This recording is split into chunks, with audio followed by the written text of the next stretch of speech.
শুভ দুপুর সবাইকে। দুপুরবেলার এত সারাদিন কষ্ট করে রান্না বাড়া সেই সব নিয়ে বসে আয়োজন করে একটু ভিডিও শেয়ার করা, এটা একটা ডেলি রুটিন হয়ে গেছে।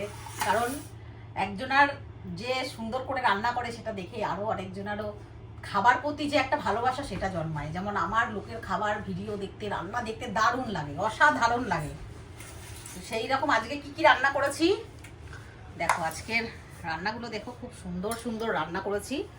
এখানে আছে পেঁয়াজ দিয়ে শুকনো শুকনো পটল, শুকিয়ে গেছিল একদম, সেই শুকনো পটল, শুকনো বেগুন, শুকনো করলা, শুকনো আলু, আলু, সমস্ত কিছু যেই জিনিসগুলো আর কি মোটামুটি ফেলে দেওয়ার লায়ক আর কি ছিল, সেগুলো আমাদেরকে খাওয়াচ্ছে। আমরা তো গার্বেজ না, সেগুলোকে খাবার নিয়ে কখনোই না। মা অন্নপূর্ণাকে থ্যাঙ্কস জানাই, ইউনিভার্সকে, যে ইউনিভার্স আমাদের এই উপযুক্ত করেছে যে এই আয়োজন করে খেতে পারছি। Thanks to universe. আমি এখন খুব পজিটিভ ভাবি সবসময়, কারণ আমি বুঝে গেছি দুনিয়াটা কীরকম। সে কারণে আমি পজিটিভ ভাবি, পজিটিভ ভাববো তবেই পজিটিভ থাকতে পারবো। তো সেই খুব সুন্দর করে ভাজাটা করেছি। আর এখানে আমার ভীষণ ইচ্ছা করেছিল পাতলা করে মাছের ঝোল খাওয়ার। পাবদা মাছ ছিল 2 পিস, সেই পাবদা মাছ দিয়ে, ঝিঙা দিয়ে, শুধু কাঁচা লঙ্কা দিয়ে, কালো জিরে ফোড়ন দিয়ে ঝোল করেছি, পাতলা টেলটেলে ঝোল। দেখো একদম আমার মনের মতো। আচ্ছা, তুমি আজকে যে কলের নিয়ে ভিডিওটা পাঠিয়েছো, ঠিক আছে, লিখেছে যে তুমি ঘরে সাবমার্সিবল কেন বসাচ্ছ? হ্যাঁ, এটা বলছি, সেটাই আসছি আমি। রানীগঞ্জ হলো কয়লার তলাতে কয়লার ভর্তি, ঠিক আছে।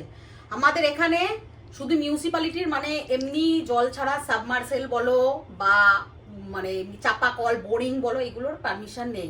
মিউনিসিপ্যালিটি থেকে যেই পাইপ লাইনের জল আসে, দামোদর নদীর জল ফিল্টার হয়ে যেটা আসে সেটাই, ঠিক আছে। কুয়ো যদি কেউ ঘরে করে তো কুয়ো করার জন্য পারমিশন করাতে হয়, যদি না কয়লা বেরোয়। কিন্তু আমার বাড়িতে কোথাও এক ফোঁটা জায়গা নেই, আমার ঘরটুকু যেইটুকু দেয়াল ওইটাই আমাদের জায়গা। এটা নিয়ে বারবার প্রশ্ন এসছে। জলের ভোগান্তিটা আমার আজ আমি যবে থেকে বিয়ে হয়ে আসছি তবে থেকে করছি, জানি না এর কোনো বিহিত হবে কি না, মনে হয় হবে না। তার জন্য আমাকে নিজেকেই অন্য শেল্টার, অন্য নেস্ট খুঁজতে হবে আমাকে। তো এটাই তোমরা হয়তো বলছো টাকার জন্য নয়, যে কোটি টাকাও যদি খরচা হতো না, যদি ঘরে আমার তাদের টাকার বিনিময়ে কল আসতো, আমি এক্ষুনি বসে বসে নিয়ে নেবো। এটা খুব বলে দিলাম।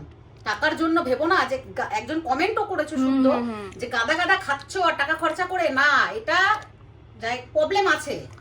কারণ আমাদের একটা দলিলে আমার 3টে ভাসুর থাকে, আর একটা দলিলে একটাই কল আসে। এবার আমরা 3টে ফ্যামিলি, আমি, আমার 2 ভাসুর আছে, তাহলে একটা কল থেকে কি করে আসবে?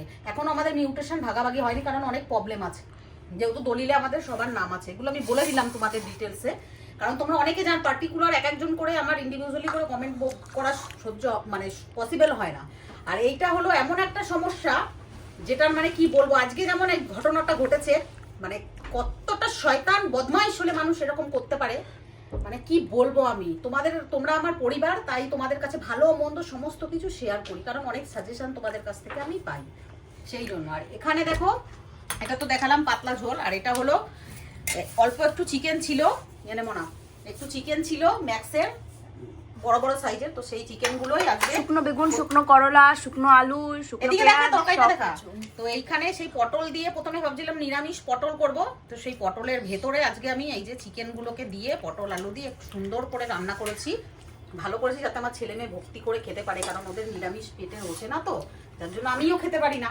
তো সেই জন্য এইরকম এত সুন্দর করে এই যে চিকেন দিয়ে, পটল দিয়ে রান্না করেছি, বুঝলে।